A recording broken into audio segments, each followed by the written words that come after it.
Bienvenue. Ces 2 dernières semaines, l'Asie du Sud a été le théâtre de tensions qui pourraient bien redéfinir toute la géopolitique régionale. Absolument. Et aujourd'hui, on va voir comment un incident frontalier, qui peut sembler mineur au départ, a en fait agi comme un véritable détonateur. Un détonateur qui révèle et accélère une reconfiguration complète des alliances. Chaque événement est une pièce du puzzle. C'est ça. Cette analyse vous est présentée par ProAVI et a été générée par Stylo News, l'application d'information qui utilise l'intelligence artificielle. Alors, tout a commencé le 6 décembre, à la frontière afghano-pakistanaise. Oui, On a eu un échange de tirs qui a brisé un cessez-le-feu qui tenait depuis 45 jours. et j'imagine des victimes des 2 côtés. Oui, plusieurs. Et bien sûr, c'est le scénario classique, hein. Chaque gouvernement accuse l'autre d'avoir initié les hostilités. C'est un schéma qu'on l'a déjà vu. Mais alors, qu'est-ce qui rend cet incident si différent? Pourquoi en parler aujourd'hui? C'est la réponse. La réponse pakistanaise a été d'une dureté, disons, inhabituelle. Ah oui, Le nouveau chef de l'armée, Asim Munir, a posé un ultimatum très clair à Kaboul. un ultimatum. Oui. En substance, soit vous êtes avec nous, soit vous êtes avec le TTP, le TRX Taliban Pakistani. Ce groupe qui utilise l'Afghanistan comme base arrière pour ses attaques. Exactement. Le message est donc limpide. La patience d'Islamabad a des limites. Et elles sont atteintes. Et il faut bien comprendre que cette frontière, ce n'est pas juste une ligne sur une carte. Elle traverse des communautés entières. Tout à fait. Chaque tir paralyse l'économie locale, transforme des villages en zone de guerre. C'est un terreau fertile pour le ressentiment, non Ève? C'est précisément ce que des groupes comme le TTP exploitent. Cette pression militaire au sol est la partie visible d'une stratégie bien plus vaste. Justement, parlons de cette stratégie. Parce que cette tension sur le terrain, aussi explosive soit-elle, n'est que le symptôme. Derrière, dans les coulisses, ça bouge beaucoup. Énormément. Le Pakistan ne se contente pas de répondre militairement. Il tente ce qu'on pourrait appeler un coup de poker géopolitique. C'est-à-dire, Islamabad a mis une idée radicale sur la table. L'idée de faire exploser la SARC. l'association de coopération sud-asiatique. Oui, celle-là même. Elle est paralysée depuis des années par la rivalité indo-pakistanaise.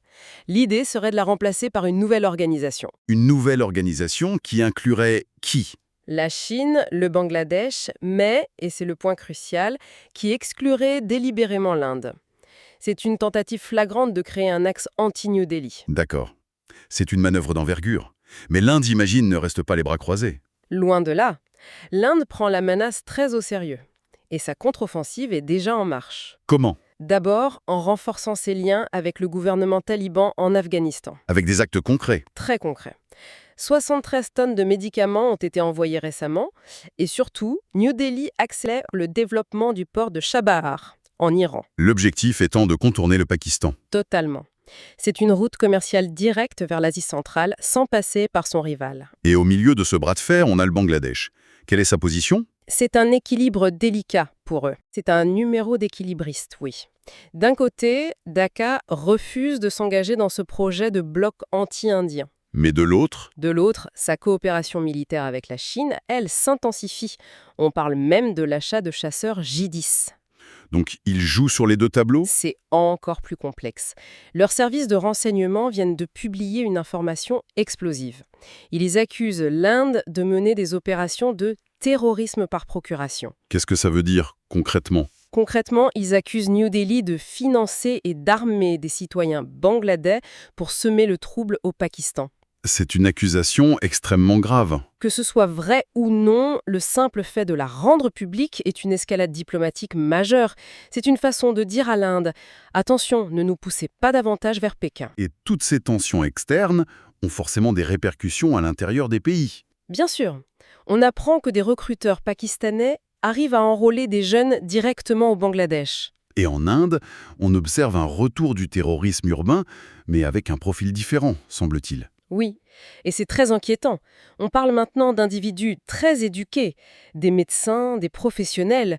Ce n'est plus le cliché du jeune marginalisé. C'est une radicalisation qui touche d'autres couches de la société. Exactement.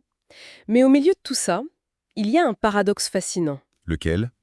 Pendant que les militaires et les diplomates sont sur le pied de guerre, les institutions culturelles, elles, continuent de tisser des liens. Ah oui, Figurez-vous que c'est à New Delhi que l'UNESCO vient de reconnaître le tissage du sari Tangail du Bangladesh et l'art de la miniature afghane comme patrimoine de l'humanité. C'est un rappel puissant que la culture transcende souvent les conflits politiques. Et que les identités partagées dans la région sont bien plus anciennes que les frontières actuelles. Pour les semaines à venir, il faudra donc surveiller de près les suites des négociations sur ce nouveau bloc, le risque de nouveaux accrochages à la frontière, Et les réponses sécuritaires de l'Inde et du Bangladesh. Absolument. et tout cela soulève une question de fond. Oui. Tandis que ces nations cherchent à redéfinir leurs alliances, la question demeure, est-ce que ces nouvelles configurations mèneront à une stabilité durable ou, au contraire, à une fragmentation encore plus profonde de l'Asie du Sud? Une question qui restera en suspens. Cette analyse a été réalisée grâce à Stylo News. C'est une application qui vous permet de créer des bulletins d'informations personnalisés à partir de centaines de sources, y compris X. Pour obtenir vos propres analyses sur demande, il suffit de vous abonner sur www.stylonews.com. Merci de nous avoir écoutés N'hésitez pas à nous suggérer des sujets pour nos prochaines analyses. et à suivre Stylo News sur vos réseaux sociaux préférés.